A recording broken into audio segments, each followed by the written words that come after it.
mic. Yeah. All I need is one mic.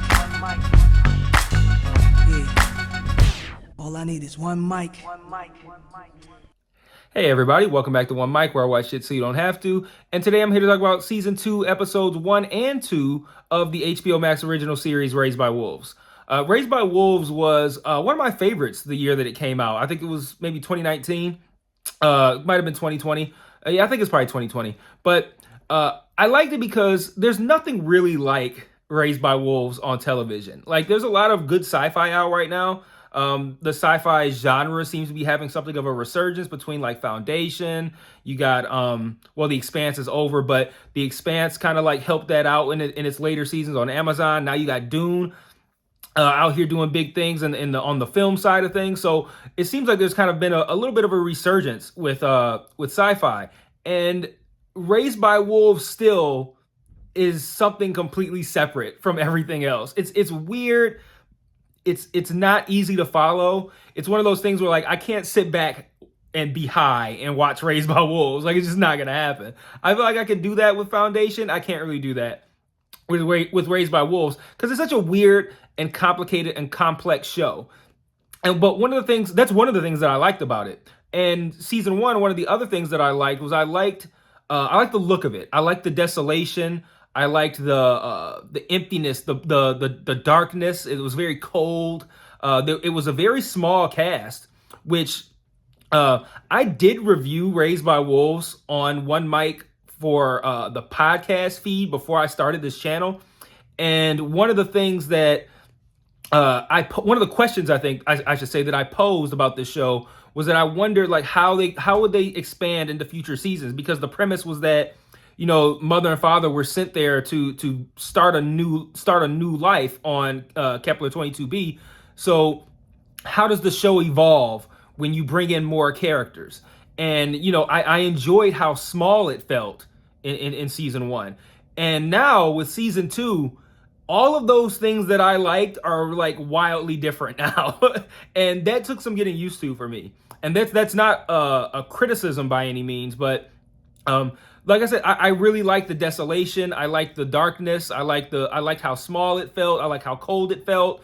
And now they're in the tropical zone, and it's the complete opposite. It's warm, it's bright, it's vibrant. There's a shit ton of people everywhere. And I'm like, this is totally different than season 1. And that was one of my favorite aspects of season 1. So it's going to have like there's going to be kind of like an adjustment period for me, I think, because the show feels completely different now, aside from the fact that the same characters are there, and it has the same kind of like style to it, like that overly weird kind of like you never really know completely what's going on. There's all kinds of really weird questions being raised, and you know that stuff is still there, but the look of it and the feel of it is complete it's a 180. So that's going to take some getting used to. But if you're new to this channel, what I'm about to say isn't going to matter to you. But if you are not new and you're like, oh, he's talking about Raised by Wolves, I fuck with that, let me see what he's talking about, I'm going to do this specific video a tad bit different. I usually kind of talk about like, you know, specific things that I liked or did not like about the episodes, and I give kind of like my thoughts at the end, which is usually like questions that I might pose, like, you know, what did you think about this, or what does this mean?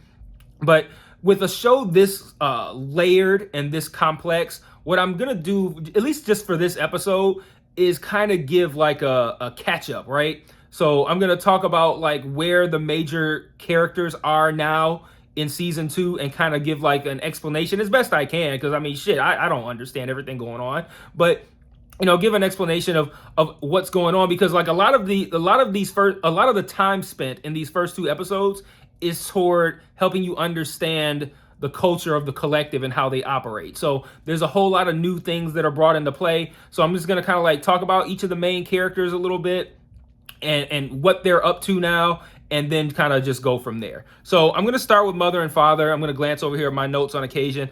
If you remember at the end of season 1, they flew that that plane that looks like a whistle into one of the pits with the intention of I think killing. Well, not. I don't think the goal was to kill themselves. The goal was to kill the serpent baby that mother birthed, but they were sacrificing themselves along with it in order to do it. but it turns out that, you know, they were planning on flying to the core, but it turns out they pop out the other side in the tropical zone.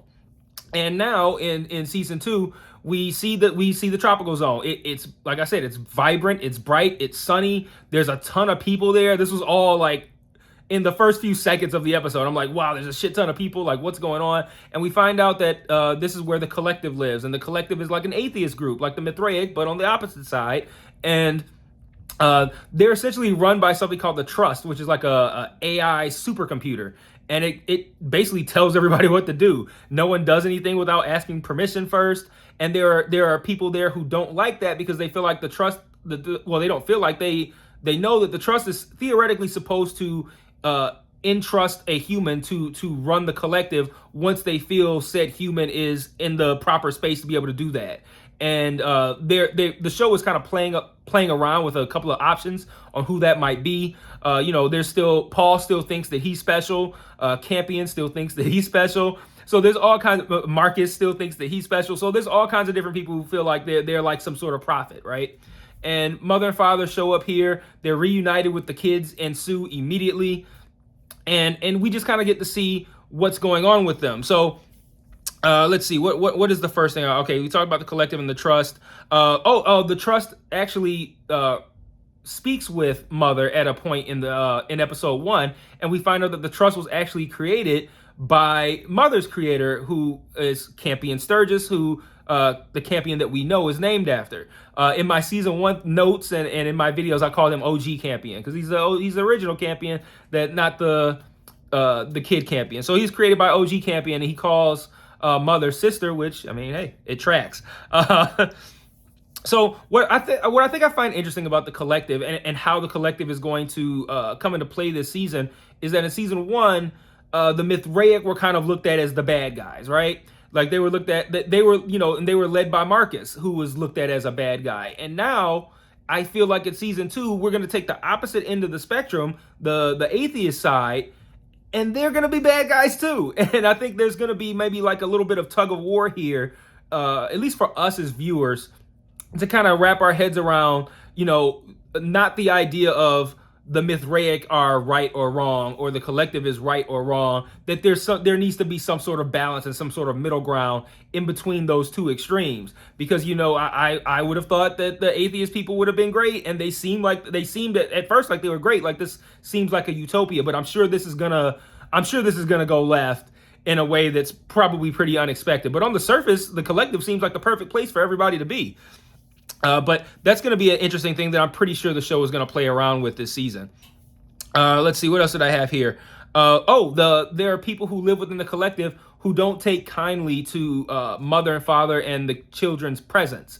And that's because they don't take kindly to the Mithraic, because they've been at war. So the children are Mithraic, because if you remember, Mother stole them off of that ark or whatever before she killed everybody. And what, like, my favorite scene of the whole season, when she necromances that whole fucking ship. Speaking of which, I hope she gets her eyes back, because like I that was like the coolest aspect, was when she goes fucking necromancer and starts floating around and shit. Like, that shit was scary, man. And this season lacks that so far in these first 2 episodes, that kind of like ominous, you know, Mother could just pop her eyes in and fuck shit up at any time. It lacks that. So I kind of hope she somehow finds a way to get her eyes back, or get replacements, or whatever she needs to do to be a necromancer again. But they have a problem with these kids being there, because they don't like Mithraic. And there's a point where someone burns a soul symbol outside of the house that everyone's living in, and that guy ends up being caught and punished. And unbeknownst to him, they bring in Mother to do it. And she puts on like this super cool outfit. They call her literally the fucking Punisher. She puts on this super cool outfit and she beats the shit out of this guy. And the reason they allowed her to do that, because they said normally they don't allow the victims to punish the perpetrators. But because Mother's an android, they know she's not going to get off on beating this guy. So they let him beat the shit out of the guy. He even later comes back. And he, like, this is another part of what I want to talk about later when I talk about like the tropical zone as a whole, but they make these perpetrators apologize to everybody, not just the people that they wronged. So like I feel like he's got to go like house to house and be like, yeah, I'm sorry, I fucked up, and burn the grass over at your neighbor's crib. So I think that's gonna be fun to watch too. Moving on to Marcus. Marcus steals a ship and hightails it over to the tropical zone, and he discovers a cave that has a soul symbol within it. And he looks at that as a sign that this cave is supposed to be like a church, and he wants to convert everybody to Mithraism. he plans on converting all of the atheists in the collective to Mithraism. And along the way, he comes across a woman and her daughter, who are both they're strapped with like these bomb packs, which the collective puts Mithraic people. I don't know if I'm not entirely clear on if it's like if you're Mithraic, you automatically get the bomb pack, or if it's a combination of Mithraic people, but plus people who maybe have committed crimes, and they're like just, that's like a jail sentence almost. Like, yeah, you can be outside, but you're gonna have this bomb pack, and we could blow you up in any minute. But he comes across this mother and the daughter. The daughter is actually an android replicant of her actual daughter, of the woman's actual daughter. So like she has the daughter's memories and all this kind of shit, but she's actually an android. And there's some sort of shoulder piece that Marcus removes that allows him to unlock their bomb packs. So he saved them from exploding. So they kind of obligated to roll with him. And then the guy who Mother beat the shit out of, he comes across them as well and joins up with their group. And Marcus is becoming like a full-on cult leader at this point. And what's helping him is the fact that we see I think throughout the course of these first two episodes, Marcus gets increasingly veinier. Like you can see like these veins real purple in his face. And I feel like they get more pronounced as the two episodes progress. And I believe that is because of the radioactive eyes that he was force-fed at the end of season 1, Mother's necromancer eyes. But what's helping him is that people feel like this aura coming off of him, like, oh, I can feel soul coming out of you. And it's really just his fucking radioactive eyeballs that he fucking ate. And then he, claims to be a prophet, and that he's here, that soul is spoken to him. But then we find out from Sue that there are apparently, as I can follow, there are transmissions that are being sent. So like these aren't like thoughts that are being, not thoughts like this isn't like God speaking to Marcus or to Paul. These are messages that are being transmitted to them that they think is soul talking to them. And I think that's an interesting dynamic because Marcus doesn't know any of this. He does believe that he is truly a prophet. But when these things start coming to light, how is that going to change the dynamic between him and his group right now? And I'm assuming his group's going to expand as well. And then how he feels about Mithraicism versus atheism and the collective. So that interests me. But right now, what Marcus is doing is not interesting to me. Like it's really just, it feels very like almost like a throwaway. Every scene he's in feels kind of like a throwaway scene. Like it's not, and I acknowledge that, but I just haven't found him to be very interesting since he started hearing voices.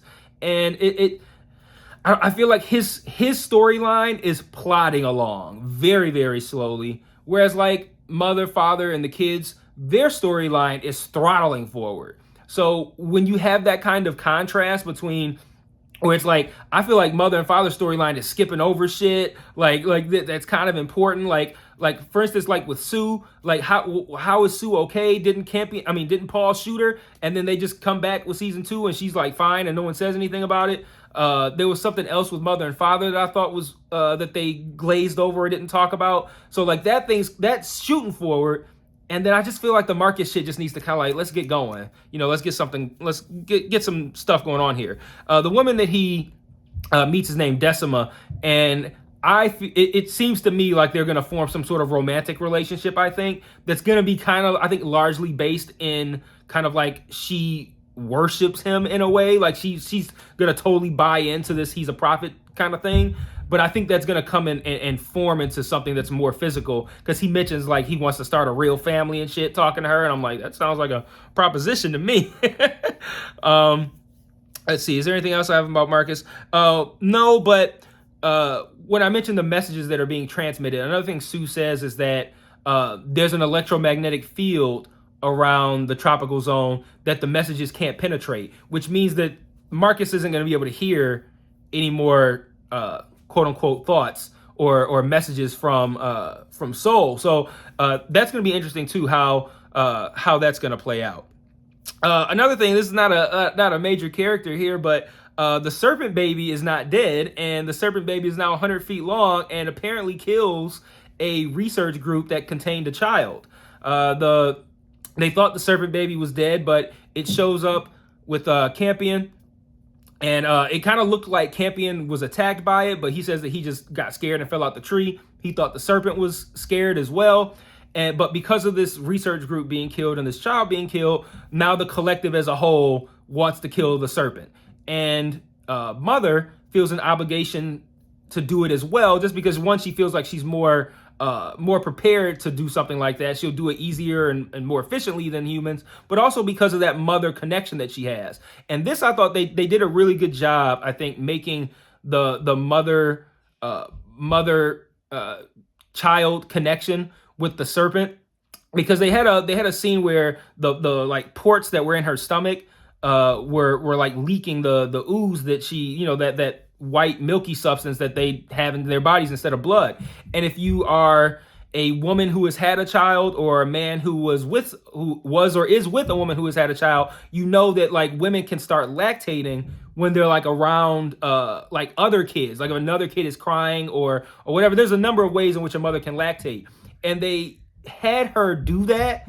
And I thought that was an interesting, like we look at it as like the milky substance, it's like their blood or whatever, but like seeing that leaking out of those ports in her stomach made me think like it's like lactating. Like she's like, she knows the Serpent is still alive. I think she had even seen like its skin somewhere, and she kind of lactated. And I thought that was kind of a clever way of making that connection. And then at the end of episode 2, she comes across its skin like draped across something, and she holds it and like smells it, and then just kind of just goes, "No, I gotta kill you though," and like sets it on fire with her breath. I guess she hasn't brushed in a while, but that is a super interesting direction, and I'm wondering if they're gonna just kill this Serpent in episode 3, and then we're gonna kind of like move from that for the remainder of the season, or if somehow this Serpent and its mother-child relationship with Mother is gonna get fleshed out a little bit more over the course of the season.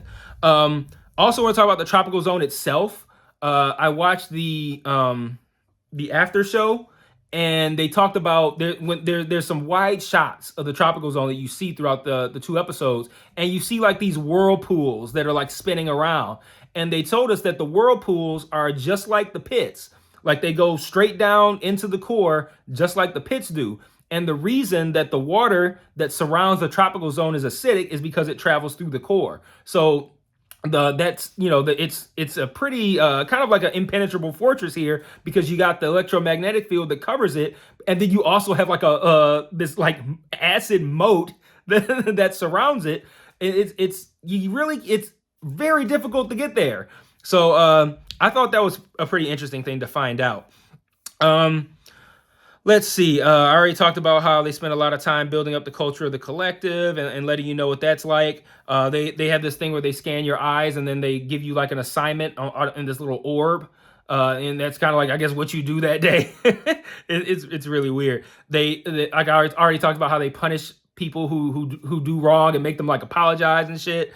And I already talked about the bomb packs. So that's kind of everything that I had as far as like things that I wanted to cover over the course of these 2 episodes. But I also have some thoughts at the end. So, this is a combination of it's always going to be like random stuff. Like it might be like a question that I have. It might be an observation I made. It might be something I thought was funny. Like it's just be random shit that it's like, okay, I saw this in the episode. It doesn't really fit with everything else that I wanted to talk about, but I do want to mention it. So there's a moment where Father and one of the kids, they're walking somewhere, and the guy tells this guy calls the kid like a Mithraic scum or something like that.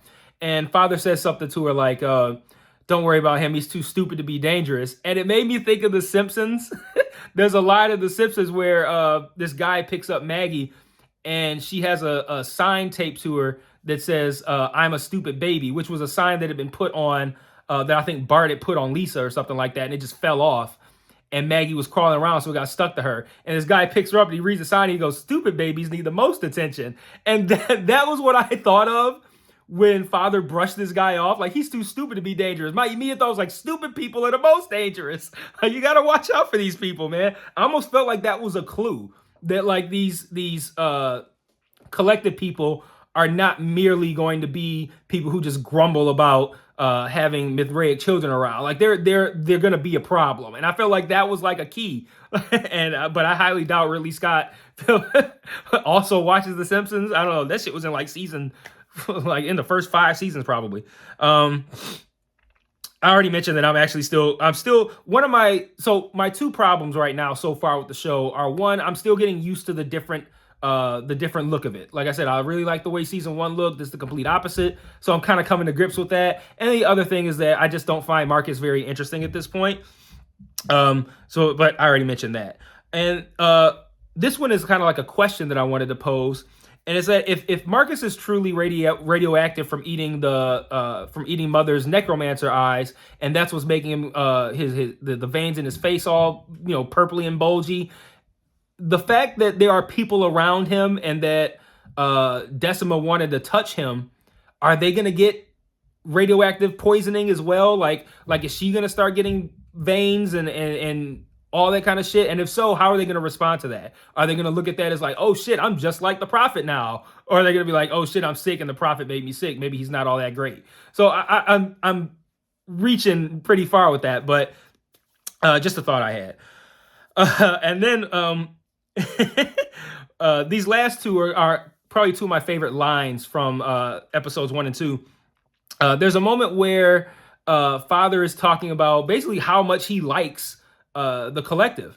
And he says, like, my caregiving protocols are satisfied. And mother's like, my caregiving protocols are satisfied too. And I'm like, is this like Android dirty talk? Like, oh man, my caregiving protocols are satisfied. Mine are too. This is so hot. And then another line that I thought was pretty cool. This one, well, not funny, but I thought this one was pretty cool, is that part of the plan, episode 2 ends with everybody kind of like going off to kill the serpent.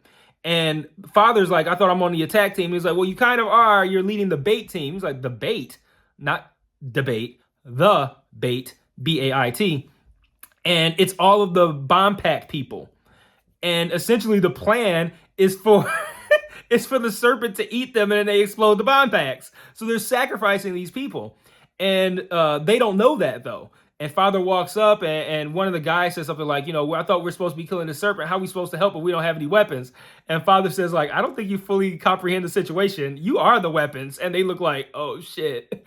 So I thought that was a pretty badass line from father. So I already know I'm going to be covering this show fully. So you could check back here every Thursday for my thoughts on however many episodes they decide to release that week. I feel like season 1, they did like 3, 2, 2. What was it? That'd be 3, 2, 7, 2 again, and then 1.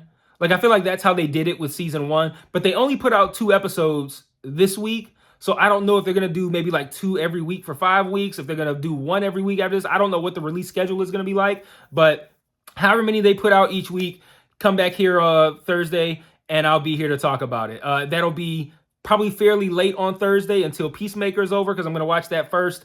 And Peacemaker has 2 episodes left. So for the next 2 weeks, I would expect my Raised by Wolves reviews to come out in the evening on Thursday. And then after that, you can probably expect them pretty early in the day, probably like noon or earlier Eastern time. So till next week, peace.